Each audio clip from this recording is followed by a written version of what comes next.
जिनके खानदान परिवार में किसी की अकाल मृत्यु हुई है और वो स्वप्न में दिखाई देते हैं, ऐसा लगता है कि उन्होंने भूत और प्रेत, या जिसके घर में कोई भूत प्रेत का साया है, किसी के ऊपर ऐसी दिक्कत है, बाहरी हवा जिसे बोलते हैं, चांदी के शिवलिंग पर भगवान महादेव का पूजन करके ये तमाम परेशानियां समाप्त हो जाती हैं।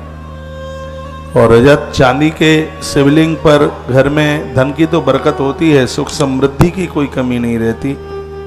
और आनंद की बात यह है, चांदी नारी का गहना है।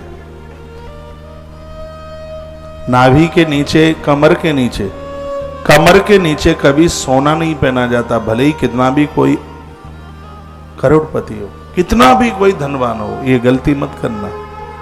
कमर के नीचे कभी स्वर्ण नहीं पहना जाता। चांदी में लक्ष्मी है और सोने में नारायण है, स्वर्ण में नारायण है साक्षात।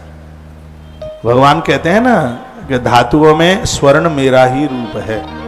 रजत को, चांदी को लक्ष्मी से जोड़ा गया है, तो धन की तो इसमें बरकत होती है। सबसे आनंद की बात यह है, इसलिए तो मैंने इतनी बार बोला है, आपके नर्मदेश्वर चांदी की जलहरी के ऊपर हो, इसका टपकने वाला जल तो पितृलोक पहुंचेगा। और सबसे आनंद की बात यह है कि तुम्हारे घर की जो स्त्रियां हैं वो लक्ष्मी रूप में जीवन जिएंगी, घर में कलह नहीं करेंगी, घर में झगड़े नहीं करेंगी। ये चांदी के शिवलिंग का इतना बड़ा प्रभाव है। माता लक्ष्मी चांदी के शिवलिंग पर भगवान महादेव की पूजा करती है। मां भगवती जगदम्बा स्वर्ण के शिवलिंग पर शंकर की पूजा करती है। सब देवताओं के नाम है, मैं सुनाऊंगा आपको, निवेदन करूंगा कौन सा देवता कौन सी धातु के शिवलिंग पर महादेव को पूजता है। बहुत बड़ा बर्डन है। मेरी भाषा समझ में आ रही है? फिर धन्यवाद है आपके लिए। मेरी व्यासपीठ से तालियां, अपने लिए तो बजा लेंगे ताली, कितनी जोर से बजाइए। तो ये चांदी के शिवलिंग की बहुत बड़ी महिमा है। तो जलहरी आप रजत की, चांदी की बनवाइए।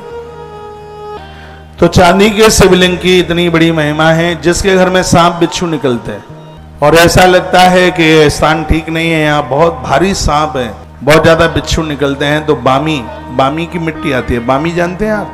हाँ, बामी तो जानते हैं, मालवा में कुछ और बोलते हैं, बामी ही बोलते होंगे। अब इसको दूसरे शब्द में क्या बोलते हैं, मुझसे आता नहीं है, क्या बोलते हैं उसको? बामी शब्द। तो बामी की जो मिट्टी है, बामी वही है जिसके अंदर बिच्छू, सांप, कांतर, ये विषैले जीव रहते हैं।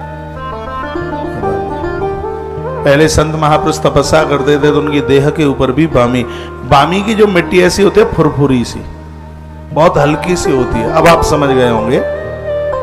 तो वर्णन है कि बामी की मिट्टी ला करके उसको बारीक करके, और जिस मिट्टी से आप पार्थिव शिवलिंग बना रहे हैं, उस मिट्टी को उसमें मिलाइए, गूंथ कर फिर उसके शिवलिंग बनाइए, पूजन कीजिए।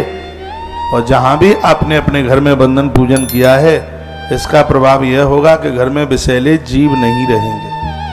सांप, बिच्छू, कांतर, ये सब स्थान छोड़ करके चले जाएंगे। यह इसकी इतनी बड़ी महिमा है।